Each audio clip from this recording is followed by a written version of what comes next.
Drive-In Theater in Orlando, Florida, it's The Gathering Live with your hosts, Heath Mulligan, Anthony Casey, Steven Sheets, and now, here's your host, Heath Mulligan. Hey, welcome to The Gathering Live. We're getting ready for the final rally of The Gathering 2015. I want to welcome our guests here tonight, Heather Semple, the pastor of Red Cedar Church, and David Kinann of Fountain Springs Church on different sides of the country. Heather's in Wisconsin, and David's out in South Dakota. Welcome. It's good to be here. Good to Wisconsin, go Badgers, Packers. Okay, I'm from Wisconsin. Are the Packers still playing? If you're watching this live, the Packers still are in the playoffs. I just want them to win 2 more games. I won't ask for anything else this season. Okay, go ahead. That's not, you're very gracious. You would not ask more of that. That's right. We wanted to have these guys on this morning in the rally. A video was played. They're brother and sister, but both senior pastors of growing, thriving churches in our denomination. So here's my question. You both grew up in a pastor's home. Your dad was a pastor. When we were in school together, Heather at Southern Wesleyan, he served there at Southern Wesleyan. So I remember little David. Actually, he's never been. I just remember you would come and play basketball with us. Yeah. And dude, there was a nickname. What is your dad's nickname for you? He calls me Augie. Yeah, and your nickname for him? I never really had it. Dad. Okay. Papa. Dad. No. But you guys experienced call to ministry at different times. But what was that like as siblings in a pastor's home? What were those conversations like as you worked through that together? Heather, I guess we'll start with you. I didn't recognize. I think I've always been called. I think I was called from the time I was a little girl. I just didn't know how to recognize that. And I don't know that that was a day or a time when that was typically recognized. Mm-hmm. And so it wasn't that it was ignored, it just wasn't thought of. Growing up in the church, we were just a part of ministry. One of the beautiful things that my dad did was we were part of those ministry and leadership discussions our whole life. Yeah, right. So from the time we were small, we were mentored and developed and had no idea at the time that that's what was happening. Right. And certainly I didn't realize that I was called until much later in life, after I'd already got another degree, was in another career, and just had a real restlessness that I think comes from not surrendering to a call, and knew I had gifts and talents and I knew I wasn't using them, and I would watch leaders and long to do that. Had a moment with the Lord of real clarity and surrendered to it, and just been on the track since. David, what about you about those conversations? Yeah, we growing up in a pastor's home, it's so normal.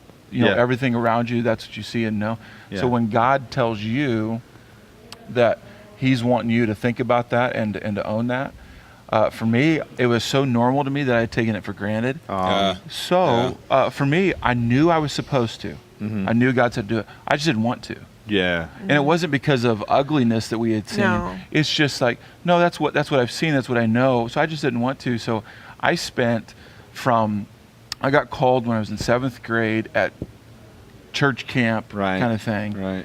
But I accepted it out of obedience, just didn't want it, and didn't act like I wanted it, even though I knew I was supposed to eventually go to college to get that degree, because I knew I have to do that, because I'm not going to disobey God. Right. But I never wanted it till I was about 25 years old. Mm-hmm. Yeah. I've wondered if there's a different dynamic for those who are raised in a pastor's home as far as the call is concerned. The story is so similar. People who just have. I was talking to a pastor last night, and his son was like, ministry's not going to be it. And Dad did that. That was Dad saying, I'm not going to do it. But then the whole time sensing God. And I wonder if maybe there's a different dynamic if you're raised in a pastor's I think home. The interesting thing about, I think for both of our stories, is there was never a frustration or anger or ambivalence toward the church. I've always loved the church. Yeah. Always. Yeah. Even when I wasn't listening to her teachings or even following them or living them, I still believed very much in the church. And we've seen the good and the bad of the church. and still the Lord graced us, I think, because, it's how we were raised or brought up, and what we saw is we just always loved it. Yeah, what's the sibling dynamic, Ben, now that you're both pastoring growing churches? What's that like? We're like, great conversations. I want to say. Do we tell them? What do we? Yeah, that's such a loaded question. And we are live. Right, around the world. right. Because we're short on time, I'll be nice. No, what's really neat is, especially since both of our churches have walked through similar things. Mm-hmm. Yeah. So when we're on the phone, or sometimes even just chatting through Facebook or text, or on vacations together, we end up talking about, inevitably, what we're going through, or what we went through, or the challenges, or how did you do this? So it's one of those things, but it's in an environment that's about as safe as you could possibly get. Yes. Right. Because she's my sister, and so there's that dynamic that is just rich, and it's one of those things that's we took advantage of recently, but I don't know at first we knew how to even walk that out, but we get to share stories, swap stories, encourage. It's one of the, David and really our family at large is the only place that we really don't have to have a filter. Oh, yeah. That's nice. Yeah. So your parents are part of this whole conversation. Oh, yeah. Oh, absolutely. Yeah, they've been there. Yeah. So at 12:30 on Sunday afternoon, when church is over, your call's like, how many did you have today? We had 15 baptisms. You know what we do? We do celebrate. We do. When good things happen in church, it's odd that a lot of times socially you're not allowed to celebrate what God's done. No, because everybody because gets it's seen all as arrogant. Yeah, people get weird about it. One of the safest places to celebrate what God has done is amongst family, because she knows my heart, I know her heart. Right. And it's like, we're just celebrating. You won't believe what God did today. Wow. There's this story, or this happened, or baptism, or all these kinds of things are really cool. And so, like I said, it's like the safest environment you can be in when you get along. And she's hard to get along. Yeah. So do you guys have those conversations on a regular basis? Or is it when something's positive or negative, and you make the call? Okay. It's both. I mean, there's nothing structured, is what I'm saying. No, not a calendar. No. Okay. We're in contact. I mean, there are some season or days that go by where it's constant, and then there might be a few days, or it might be a week or two. It's just it's There's nothing. Social media has changed things, and texting's changed things. I say this, that with family, it's like there's always an open conversation. Mm-hmm. Now, sometimes it takes maybe you have a little bit of a hiatus, but it's just different, where it seems like conversations are ongoing constantly. Mm-hmm. Oh, yeah. Hey, Dave. Yeah. I have a question for you. In the fantastic video this morning for the intro to our time together, you were very vulnerable in an audience of peers. Mm-hmm. We've got over 2,100 pastors and spouses, Wesleyan pastors and spouses, friends, peers, guys that we went to school together, guys that have mentored us, all of that stuff that you and I know your testimony and your story, but today it was broadcast, and I don't know what happens to those videos. One's probably going to end up on YouTube, the one that I shot. Just kidding. Your story shared in a mass context. What are the repercussions of that? Oh, yeah. Well, part of it, and you and I went to college, you and I love each other. I don't care what the repercussions are. And in part because God has forgiven me, just like He's forgiven you, He's forgiven each one of us. And I don't like the idea that because certain sins are socially seen as appropriate or inappropriate. So I've walked through some awesome stuff. I mean, so just so that the whole world knows, at the age of 24, I had a moral failure. My girlfriend and I found out that we were pregnant. Obviously, I wasn't married, and I was a youth pastor. And in the Wesleyan church, that goes to a whole nother level. Right. We're not the best at restoring people. And so I walked through, I submitted my credentials, and I no longer had credentials in the church, and submitted myself to the district. But what the coolest thing, the greatest thing about this was, the church that I was youth pastor at, said, we refuse to let you leave the calling God Amen. has Wow. on you. And so we stayed in that church. And Good. it's a whole long story that we don't have time for, but I had parents of teenagers meet us in the parking lot where we parked, not to berate us, but to literally hand in hand walk us into the building and Nice. support us. They invited us to a Bible study. Nice. Yeah. And so I made choices, but here's the deal. Every single one of us requires so much grace. Yeah. And when Yeah. we forget that we receive grace, we won't give it to others. That's right. So I'm hoping that the fact that I'm no longer ostracized or away from something, I get to Right. tell you I had a moral failure, but I'm restored. Maybe that will give us permission Yeah. in our denomination and amongst churches to tell our stories, but to walk the stories out. You know, I have Absolutely. a theory about the life of David, and so a lot of times we have this idea, well, David confessed everything was fine. Well, if you read the scriptures, from the time of his failure on, the family was a shambles, the nation was a shambles. And here's what I say, while God forgave David, David could never forgive himself. He never came to that point. And that's, I strongly believe that. And what I appreciate about your story is forgiveness is forgiveness. Yeah. And we move on. If God's not beating us over the head, we shouldn't be beating ourselves over the head. My sin did not remove what God called me to do. Right. Right. And so what we've got to figure out is when people fail morally, or we've got to figure out how to help them get back to what God wants them to do. Yeah, right. And so that's why I'm not sheepish. I'll tell my story to anybody. Yeah. We made choices we shouldn't have. We made choices that will cause difficult conversations with our children. Right. Right. There will be consequences like that Yeah. that continue. I have yet to face with Yeah. that.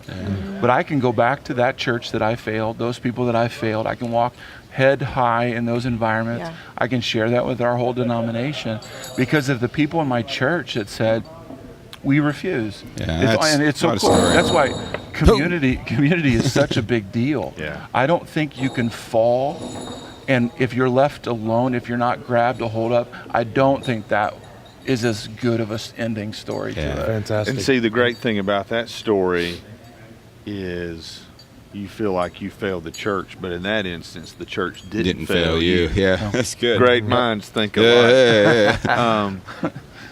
Tony, you mentioned social media and how it's changing things. One thing it has changed is events like this. Yeah. Russ Gonzalez, the entire Gathering team, just want to thank them once again Yeah. for making this live stream possible.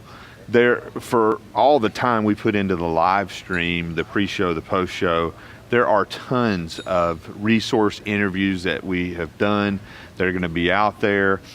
But all of you, some of you that have been here at the gathering, some of you watching from home all around the world, you have been involved through social media and the official hashtag, which shall continue from henceforth forever. Declaration. We might change the date. Is that what you mean? No, I'm just saying, if you want to continue the conversation about the impact the gatherings had on you, it's hashtag G15 clergy. And I know that it's going to live on because I've been taking lots of pictures on my phone that haven't made the light of day and yet. hopefully some of them will not. Well, You'll grind it to a halt. Yeah. there may be some. Take the internet down. There may be some that I use eventually for blackmail. But let's not talk about that. So continue to use the hashtag. We're going to read some more tweets that have been continued to make their way to social media. We got a tweet from Priscilla Hammond. She posted a quote by a certain leadership guru, John C. Maxwell. She wrote, "Don't live off yesterday. Yesterday ended last night." It's a pretty good reminder. All right, EJ Wood. I just won an iPad mini at the clergy conference. Loving this incredible week even more. He wrote it just like that. It sounds just like that. There's an exclamation, man. You see it, right? Well, but there's only one. You read it with like 16. Joel Lichty, who has just been an amazing behind-the-scenes person here at the gathering, and we've worked with him. He, again, from the John Maxwell, Kevin Myers seminar, the more godly you are, the more God will ask you to grow. John Gorvet wrote on songwriting, quote, "The church is not a walking billboard for my creativity." And that was a quote from Jenny Lee Riddle. I laugh because our producer, this is a hobby horse that he likes to ride. Yes. All right. World Hope International tweeted this out. Yes. Join World Hope International at our ice cream reception tonight at 9:30. And let's invite you at home. Yeah, come on. Listen. Run out real quick and get the pint of ice cream. That's right. Yes. Get a spoon. As or we 6. enjoy it here, you enjoy it there. Ice cream for everybody. So here's what I was thinking when in regards to social media, and this is why you need to continue to follow the hashtag. If you go to Twitter, either on your phone or on the internet. Your phone is also connected to the internet. Whichever. World Wide Web. Fail.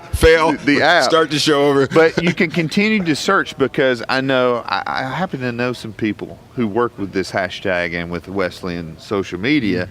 But it would be really cool to have like a web page just set aside for like a collage of the pictures and the quotes and the tweets. And I'm going to assign Steven to get on that. Listen. Because you didn't submit your question. I know. So, That's right, you. so you're watching right now. You can continue to trust WesleyanEvents.com for all the gathering videos and live streams that you've been watching. They're going to be available there. Again, go up to the top of the page. There's a FAQ.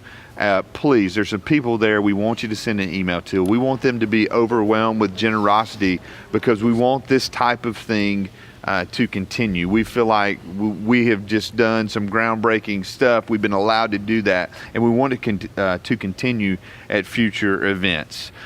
So tonight, the last rally of the gathering, Pastor Cal Ray from Kentwood Community Church is going to be preaching what I find, and maybe I'm a church geek. The last gathering, the first message was Wayne Schmidt telling the story of how he transitioned to Kyle Ray. Yeah.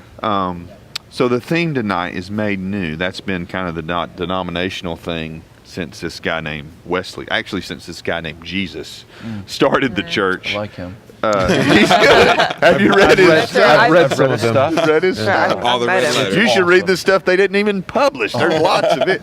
So, well, that's what it says. I mean, it says if we wrote everything, never mind. Don't get into a biblical. into heresy. I thought you were talking about the Apocrypha. Heath found another gospel somewhere. Remember when he came to the States? Leave the theology to us. That was well Okay. played. That was well done. Just keep going. Okay. So the theme tonight is made new. Heather, we were talking just before that sometimes when we're here as pastors, we're on Yeah. the whole time. So how do we kind of take a deep breath, and whether we're getting in a car tomorrow or going to the airport, or my friend Dave Tolan took a train. He's getting on a train to go home. What does it look like for us to be made new as pastors? And if you've got a story of somebody who's been made new in your church, what's that like? David, we'll start with you. Yeah. I can tell you the most recent story this past weekend. I had a guy come up to me, his name's Steve, and he said, David, this past Friday was my 9-year anniversary of being sober. He comes up to me, one of his favorite things is to tell me how the message syncs up with what he's learned through AA and Celebrate Recovery. So he comes, he's like, hey David, this past Friday I was celebrating my 9-year anniversary being sober. And I said, well, what did you do for your 9-year anniversary? He goes, well, I was at prison. And I was like, he goes, so a buddy of mine went to prison. We went to the detox to see if anybody needed help. Oh, wow. And so he and his buddy went, and he goes, I talked to a guy, and I was wearing a black shirt at the time. He said, David, his eyes were as black as your shirt. He goes, his family just got done beating him up. They were tired of him getting drunk and just trash all the time. And I guess he was pretty violent too himself when he was, and he says, and God pointed something out. He said, Steve, look, that used to be you 9 years ago. He goes, I want to show, look what I've done in your heart. Wow. And he began to unfold. It was so cool that part of it is his experience through the church. He's learned about Jesus in incredible ways, applying it. But that man is new. In fact, he's so new that he tells me that family members wouldn't know who he is now, wouldn't believe it either if I told him. That's new. That's Jesus. That's saying, I will pull you out. This guy used to make and sell meth, used to be drunk as could be. He got arrested for putting a knife to his wife's throat, for beating up his kid. Horrible man. He'll tell you this. He's told a story at our church before. But to hear that 9 years and then God puts him in this situation going, look where you used to be and look what I've done. It's so cool. Yeah. Wow. Nice. Wow. What about you, Heather? I love this made new. I love that. It's I think as we've been talking about restoration and redemption and those kinds of things, and knowing the roads that we both have walked and that we've been made new, and that has fueled this passion to see others made new. It's like this greatest pain becoming your greatest passion. And I think of a lot of people. I think specifically of a gentleman that he came in because his wife had been coming to our church, attended our church, loved the Lord, and prayed for him. And he came and had struggled, depression, suicide attempts, those kinds of things, and just showed up with her on a weekend. And it was a weekend that we gave an opportunity to be made new and accept the Lord. And he did that. And it has been this radical transformation. I mean, radical. And he was so bold in that moment. I mean, we called them to be bold, to to make themselves known, and it wasn't a secretive decision and those kinds of things. And from that moment on, we've seen their brothers and their sisters and their cousins and their so now they take up about 3 rows in the service of family members finding freedom, because where we live in our context is highly Catholic, and they understand ritual. Right. And what they say and what he has said, his name's Rob, is he'll say, I just didn't know. Yeah. I just didn't know. I was doing all the right things, and I didn't know that there was more to it than what I was experiencing. And so watching people go from, hey, I know I'm forgiven, I've been forgiven, but still struggling in the same cycles, to learning this idea of freedom. Good. And seeing It's energizing. and seeing it's so that energizing. take place, Yeah. and then transfer and ripple out. Right. And that's their circles. That's the thing that when people ask, and they ask both of us this question, what's the secret, or how are you guys growing? What are we doing? That's what's happening. When that happens to people, when they move from death to life, they literally, as what we read in the Bible, they run out in the streets and they tell everybody. They can't help it. And they can't help it. And they find this freedom. And that is the not quite so secret thing. Yeah, redemption too. Yeah. Gee. Seven, what are you thinking when you hear that phrase, made new? Yeah, I think the reminder for me in this season is that it is a daily understanding that, we go to conventions, we went to youth camps, we went to youth conventions, and there was a momentary change in our call, and we've seen people cross from death to life in a moment, and sometimes we've gotten it wrong, that we focus so much emphasis on the moment that we forget the process of continually being made new, which is a process that I have to go through every day too, that I want to acknowledge that I'm being made new, that I wasn't just made new and now I can go back to the old. There's some specific situations in the church that I'm a part of that I can't help but brainstorm about, that some new life has been gained, praise the Lord, and I want to walk with the families where the new life is continuing to happen, and I want to help them in those moments where the old life creeps in and needs to be dusted off, and transformation that continues on, something that I'm thinking through in my brain right now. I don't know if it's coming out in my words. You're teaching them to be free. Yeah, right. You got to learn how to be free. You're teaching them how to be free. Yeah, that's good. 2.5 years ago, a lady walked into our life. She actually walked into the church, was doing an adult Bible study on Wednesday night. She was intoxicated, and she has severe Tourette's. We would get to know her and really invest in her life, and drug problem from the time of 12 years old. The only time that she was sober, she's in her mid-30s, the only time she was sober was for 2 years when she was in prison. That's it, from the time of 12.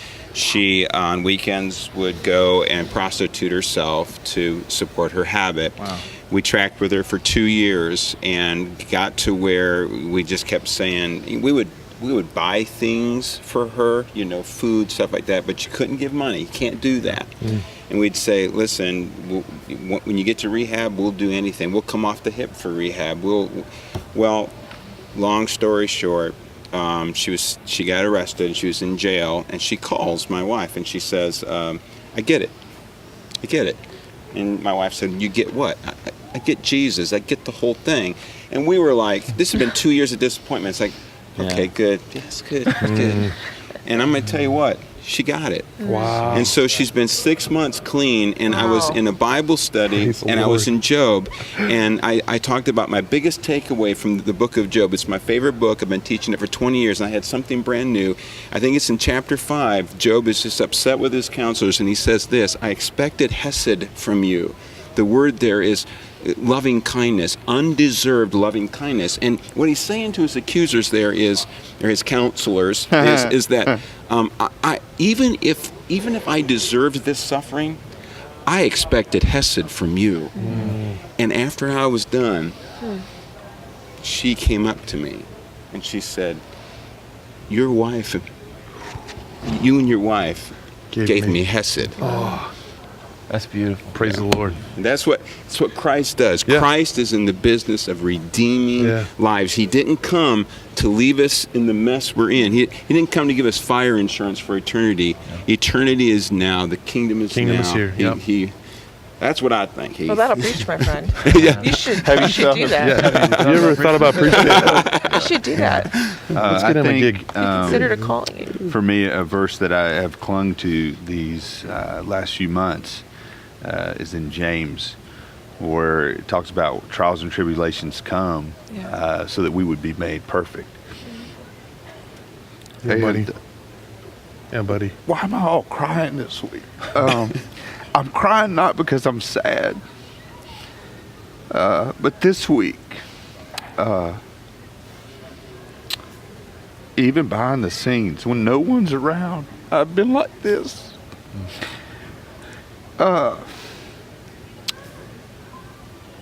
Because I just feel the overwhelming presence of God telling me that He has come to make all things new. That's why you go through the stuff in life, the mistakes we make, the poor choices we make, the things that are done to us that are brought upon us that have nothing to do with even who we are. God uses all of that. Yeah. He uses the things that the devil would try to kill us with to make us in His image. Yeah. And that's just overwhelming to me. So how are you going to segue out of that? How are you going to wrap this? Let me say something, and I don't know how much time we have. We're good. But so in the olden days, if you remember when like the Israelites would go through and God did something awesome. Yeah.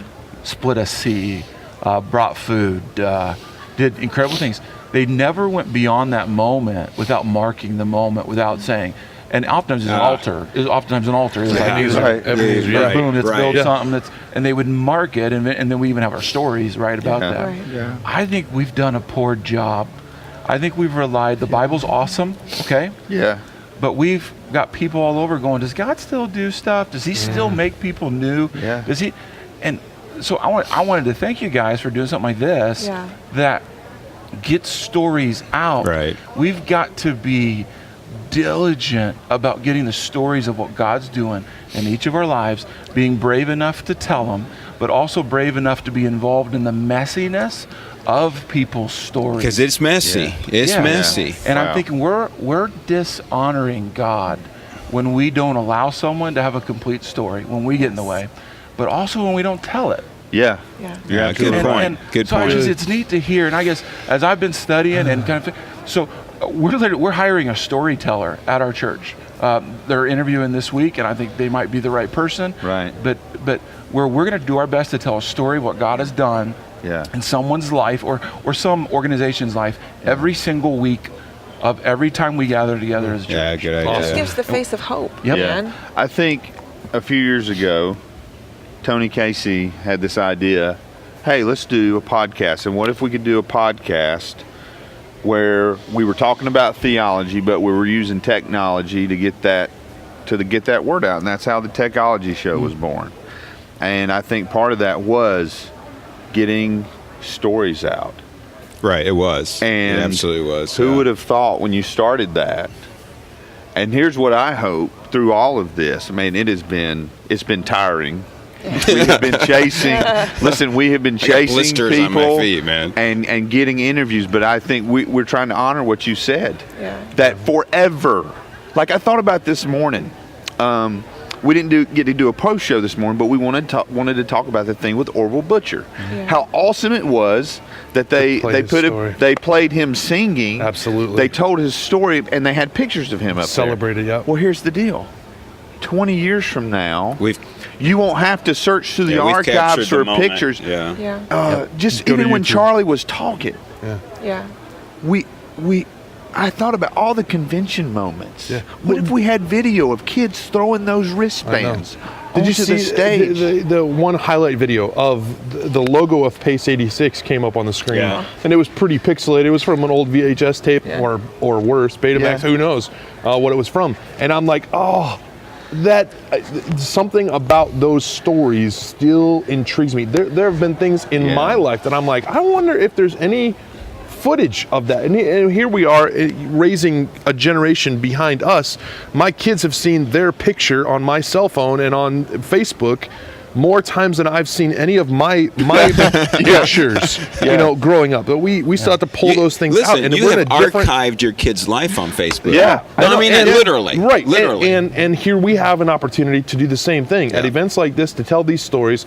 I'm thinking of our worship leader this morning, Jordan Brown. She's a young lady leading worship at College Wesleyan Church, and we've got footage of her forever leading worship at a gathering. And you think about all the young ladies who couldn't be here. Yeah. But maybe something happens like, oh, let's just see what that was about. Boom. Yeah. And they see you. Yeah. And they hear your story. Oh, good night. We're going to have to get tissues. Listen, it's been good. And Let it this go, is great. dude. Every time we have cried on set, which is like we got a streak going now. It's like I'm the Cal Ripken of crying on the set. But people have been putting in the chat room, oh my goodness, I need to get some tissue. And it's been amazing. So I'm going to be totally honest with you. At the end of the thing tonight, things are going to be kind of flowing Chaotic. as far as Very chaotic. we're going to do our best, our absolute best, because Kyle Ray is an awesome guy, an awesome pastor.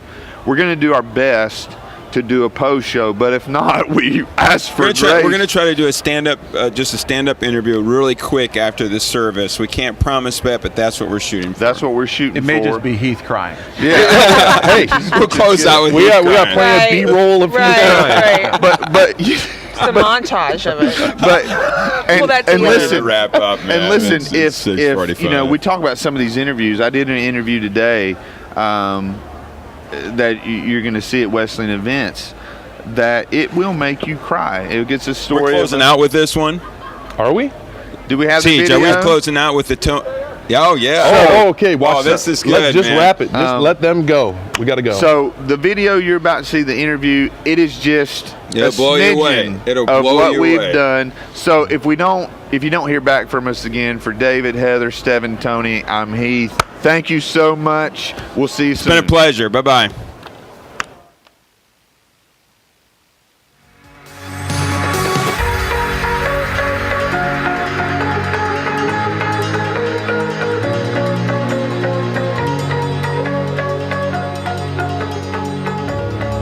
Hey, it's Heath Mulliken live at the gathering. I'm here with Eric Mills and Tomas Moses. And Tomas, you are a national pastor in the Czech Republic, and there's just this amazing story that you guys share. And I wonder if you just kind of kick that story off for us. Well, the story actually began about 5 years ago or so. It was at a time when my wife and I got called back to the Czech Republic, which I said I'll never go back to. And I was actually with my parents in Idaho with my wife during Christmas time, and then we were going to drive to Indiana to the headquarters to do more fundraising for our work in Europe. And about a day before we left, I realized, I should have written to churches along the way. Maybe they would let us stay over because we didn't have the funds yet at that time. So to stay anywhere else. So I basically went on a map and I planned out our trip. I planned 3 or 4 stops, and I just went on Google and I Googled all the churches in the area. That's and it just great. mass mailed all the churches in the areas that we stayed at. Well, one of the places we were going to stay was the Quad Cities, Iowa. I've never been there. I didn't know people lived there, but that's where we were going. And so I emailed out there, and I got an email back from a church secretary, and she told me, she said, hey, I know you emailed us, our church, but there's a big Wesleyan church right in the area. You could connect with them. And I was thinking, like, she's trying to pass us off. I don't care if they're Wesleyan or not. We just need to sleep over for one night somewhere. Yeah. Well, I come to figure out that she was actually secretary at this church, but she was going to the Wesleyan church. Oh, gotcha. So she was trying to actually send us that way. So, so what was amazing, she said, you're going to be staying with our missions pastor named Eric Mills, and I'm going to give you his address. And so we drove there. Like I said, I've never been there. I've never met Eric. Didn't know the church was there. Eric welcomes us at the front door, and his whole family. They were so nice and welcoming. And so we walk in, and almost immediately we go to talking about missions. And what was really awesome about it, Eric just pulled out these just albums of pictures from mission trips all over, and so we start going through them. And then he says, oh yeah, and I went to the Czech Republic. So he pulls out the album and opens it up, and my wife's mouth just drops open. And she's looking at the album, and she says, that's my hometown. And I know this person and this person. And she looks at Eric, she says, what did you do there? And Eric says, well, we just went and played soccer, and we were trying to witness to people, but we didn't feel that they were very receptive, And Misha says, that's strange, because my father was a soccer coach, and my mother was an interpreter for the teams that came under communism, and they would have been in touch with a team like that. Yeah. And she says, what was the name of your team? Wow. And Eric said, the Orange Seahorses. And my wife said, that is the team that led my parents to Christ 20 years ago, and the reason why in this whole story we are going back to the Czech Republic. Wow. So had Eric not gone, my wife's parents would not have found Christ. We wouldn't have been married, and I don't believe that I would be called back to the Czech Republic. Wow. So Eric, you're looking at this album, and you probably don't pull this album out for everybody, but here's somebody from the Czech Republic. Go through what you were thinking and feeling as Tomas is telling this story. Yeah. I mean, it really goes back to when I was a student at what is now Oklahoma Wesleyan University in 1990, and we had a chapel speaker come and talk about sports mission trips. And I sat in the chapel service, and I loved soccer, and my faith in Christ was really growing, and I just thought, that's very intriguing to me. And so I literally walked out of that chapel service. I walked over to the prayer chapel at Oklahoma Wesleyan. I sat down and I prayed this prayer: God, if you want me to go on one of these mission trips, make it obvious to me. And I got up and I walked out. And as I did that, I walked over to the dining commons, went to my mailbox, and literally 10 minutes after I prayed that prayer, here I had a brochure about the mission trips, soccer mission trips, from the exact same organization that guy had just talked about. And I thought, wow, that's pretty amazing, God. I mean, you're making this pretty obvious to me. So after lunch, I went back to my dorm. I called the number of the organization and started saying, hey, I'd like to get an application for one of these trips. And as I was telling the lady my name and got about halfway through my address, she said, you're not from Oklahoma, are you? And I said, yeah, I am. And she said, I sent you an application for this mission trip 2 days ago. And I was like, okay, I guess I'm going to be going on this mission trip this summer. And so as a result, traveled with the soccer team. We went to Germany, to Czechoslovakia, Poland, and then on to Italy during the 1990 World Cup. And on that trip is where I felt called into sports ministry, and really set the basis for me working with teams going overseas, and which led ultimately to me becoming the outreach pastor at Heritage Church in Rock Island. And so on this occasion, when Tomas and Misha were coming through, my wife and my family had literally just gotten home the night before from a long trip, and so I have to go to my wife like, hey, can we do this? Are you open to hosting them? And she's always very gracious, has a gift of hospitality, and so they came to our house, and we just began this conversation, and to realize 20 years later that here they're sitting in our home and looking and realizing the story of just the progression, and it was just so encouraging, not only the story and as amazing as it is, but just even my role as an outreach pastor to tell people as they're traveling overseas and to encourage these national pastors and our GP missionaries that the work that they're doing really makes a difference, and they might never see it, but God really has used this story as an amazing outreach tool. I know not only for Tomas and Misha, but the other GP missionaries in Czech, and even my dad, who unfortunately passed away last year. He would always call me and said, I just told your story again to a guy on the street. He's not even a Christian, and I told him, and he stood there with tears coming down his eyes, because it is just a testament of just how amazing God is.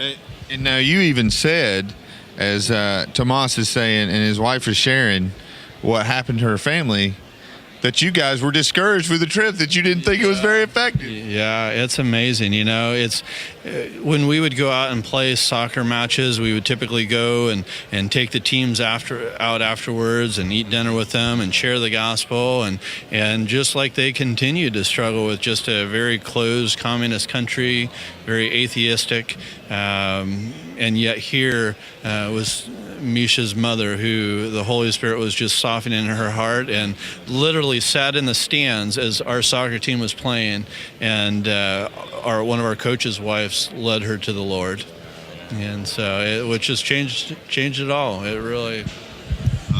Tomas,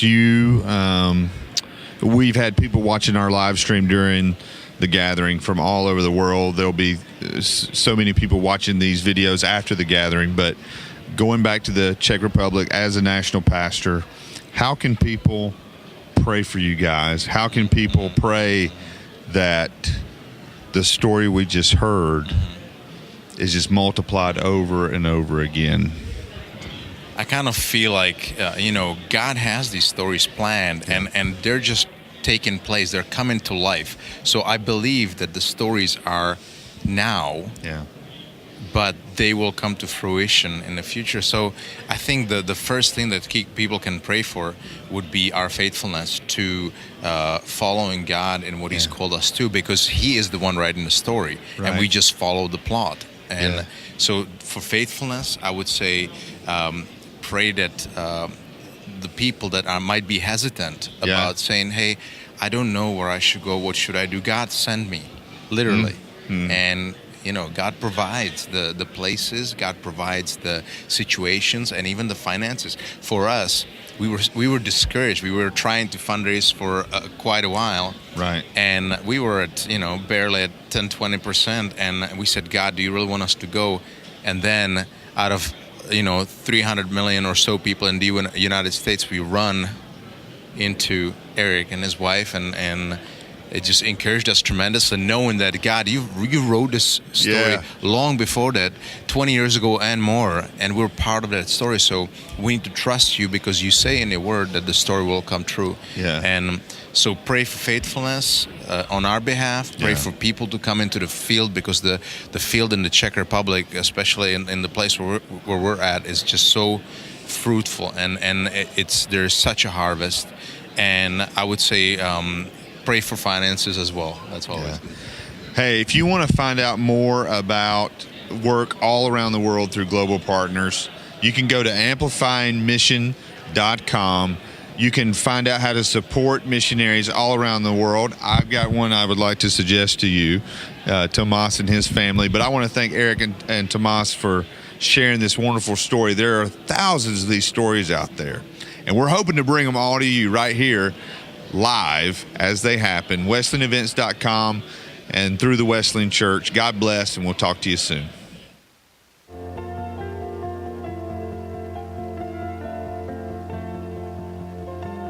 I think when I came into college, I had a very limited view of what ministry was and what that could look like. I see more and more of my teammates coming to faith. I'm already in the freshman dorm with a bunch of guys, and it's been an incredible experience with really humbling, really challenging at times. With our Bible studies, Coach has opened up a lot of us. They teach me in incredible ways about humility and about everything. It's just a really cool thing where they pour into me as much as I try to pour into them. From my other university, it was just like business, you know. Here we're talking about morals and ethics as well, about not just being a good businessman, but also being a follower of God. Whether it was trips with other students across the country, during breaks, whether it was in the classroom or in chapel, there's been a lot of experiences that have really shaped and changed the way that I view ministry and view life and view my calling on my life.